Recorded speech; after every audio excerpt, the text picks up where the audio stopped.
When drivers talk about how a vehicle feels on the road, what they're really describing is ride control. It's the balance between comfort, stability, and how the suspension responds to changing road conditions.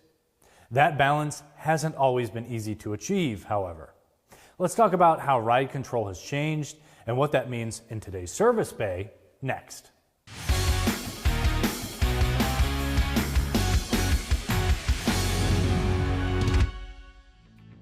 Ride control covers every component that manages how a suspension reacts to the road, including springs, shocks, and struts. For years, those components were fixed in their behavior. If a vehicle owner wanted a different ride quality, the only option was to physically replace the parts with different internal characteristics. That approach worked, but it came with limitations. Once the components were installed, the suspension behavior couldn't adapt. Drivers were locked into a single ride quality until parts were swapped again. Early electronically adjustable systems added some flexibility. In the 1990s, shocks and struts with selectable settings allowed drivers to choose between comfort or sport modes. While useful, these systems still relied on preset changes and couldn't react continuously to road conditions. Modern vehicles take a much more advanced approach. Many now use continuously variable damping systems, often referred to as active ride control.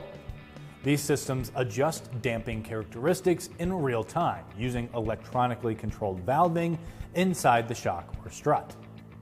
Compression and rebound can be altered independently, and changes happen in just milliseconds. Some systems can even respond to potholes or uneven surfaces by adjusting damping to limit harsh impacts. To make these adjustments, active ride control systems rely on constant data. Vehicle speed, steering angle, yaw, and acceleration inputs are monitored continuously. Most systems control each corner individually and may work alongside stability control or air suspension through a dedicated control module. From a diagnostic standpoint, these systems require a broader view. The dampers are only one part of the larger electronic network.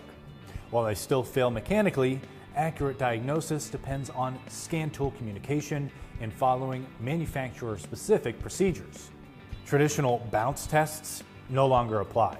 Because damping behavior changes with vehicle dynamics, static testing does not reflect real-world operation. Service decisions should always be based on proper system diagnostics. What hasn't changed is replacement practice. When shocks or struts need to be replaced, they should still be done in pairs, with the added step of disconnecting electrical connectors during service. Make sure you explain the importance of that to your customers. Understanding and controlling modern ride control helps technicians diagnose issues correctly and explain their value with confidence. For more tire and service videos, don't forget to follow us on Instagram, Facebook, and subscribe to our YouTube channel. I'm Christian Hinton, coming to you from the Tire Review Continental Tire Garage Studio at Babcox Media. Thanks for watching.